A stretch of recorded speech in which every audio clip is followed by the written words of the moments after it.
Hello my friends, I'm operator Starsky and this is day 1034 of Russia's 3-day invasion of Ukraine.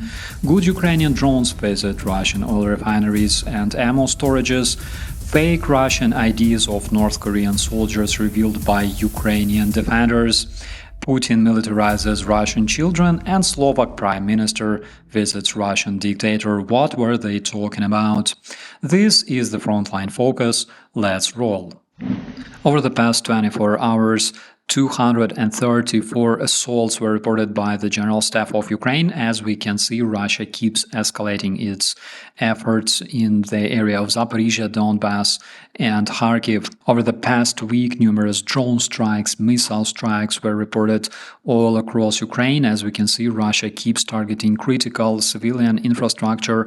And, for example, the recent strike in the area of Brovary, that is a small town not far from Kyiv, resulted in a residential building being hit by the debris of the Russian kamikaze drone. But we all know that this is a game for two, therefore good Ukrainian drones visited several Russian military objects and oil refineries on the territory of Russia.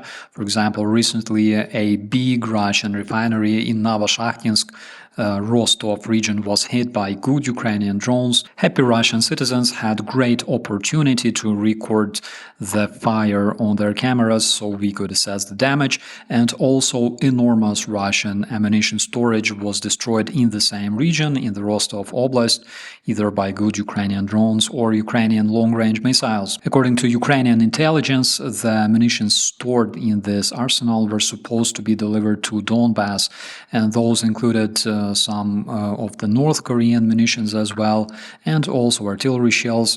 Luckily, they won't make it to Donbass, and again, happy Russian citizens had opportunity to record this on their camera and celebrate a Russian war coming home. In Kursk Oblast, particularly interesting find was revealed by the Ukrainian defenders. They showcased fake Russian IDs issued to the North Korean soldiers. The IDs look completely fake because they miss stamps, some of them miss photos, and what's interesting about them is that the names of the North Korean soldiers were transformed to sound like Russian. One interesting nuance about those IDs, by the way, is that all the North Korean soldiers, according to those IDs, came from Tver Oblast, which is Asian region of Russia, but the North Korean soldiers signed them in Korean language. Why did the Russians issue those IDs to the North Korean soldiers? Reason number one is because they wanted to conceal the fact of North Korean presence and involvement in the aggression against Ukraine. And the second reason is that they're trying to conceal the casualties among the North Korean soldiers. The South Korean intelligence reports that it's possible that in the observable future, North Korea will provide kamikaze drones to the Russian invaders and most probably will increase the amount of personnel deployed to Russia. According to the Institute for the Study of Warfare, Putin decided to expand his program of recruitment not only around the grown-up population but also among children. It is reported that Russians expand their networks of paramilitary camps for the Russian youth, where the young Russians are taught things like patriotism, nationalistic ideas, military discipline, and they're also trained how to operate weapons. The main idea behind this, again according to the Institute for the Study of Warfare, is that Putin prepares for the long-term war against Ukraine and possibly long-term war against the Western countries, against Eastern European NATO members. Several months ago, I already reported that Russians created a new program for the Russian youth that will be trained as future soldiers. And it's not necessarily that Russians will need to wait 10 more years before it works,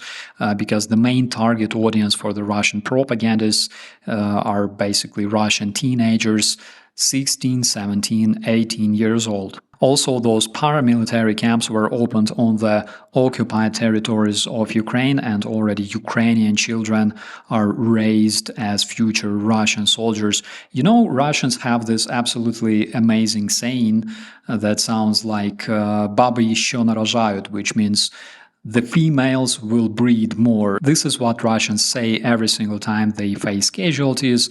They don't care about losses. They say our females will breed more soldiers for Putin to die in a foreign country for his ambitions. But the very fact that Putin prepares his propagandist machine and young Russians for the long-term war against the West is pretty much disturbing. Let me know what you think about it in the comments.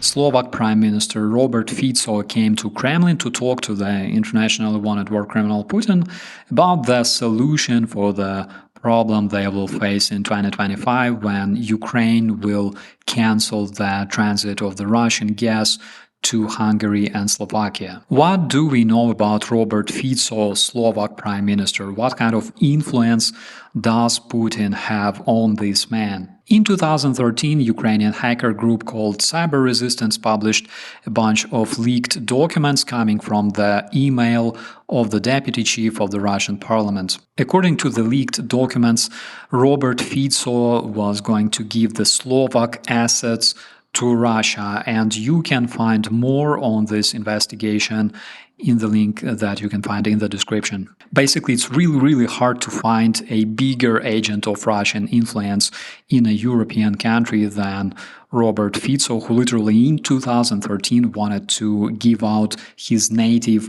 Slovak assets to the terrorist federation. Comparing to these dudes, Tim Pool and Tucker Carlson are basically toddlers wearing dirty diapers.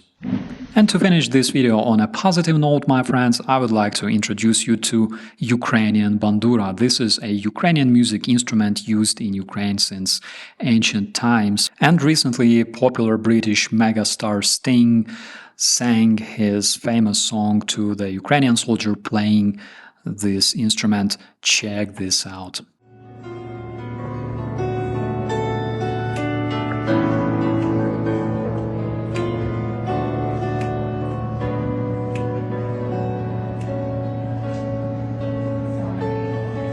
The cause as a meditation. Those he plays never suspect. He doesn't play for the money he wins. He don't play for respect. I think this is absolutely beautiful, my dear friends. With that, I wish you a beautiful day. Please like and subscribe and also share our content in order to help Ukraine being heard, because unlike Russia, we don't have billion euros that we can spend on fighting Russian disinformation. My dear friends, I'm Operator Starsky. As always, be safe. Know that the spades are the swords of the soldier. Know that the clubs are weapons of war.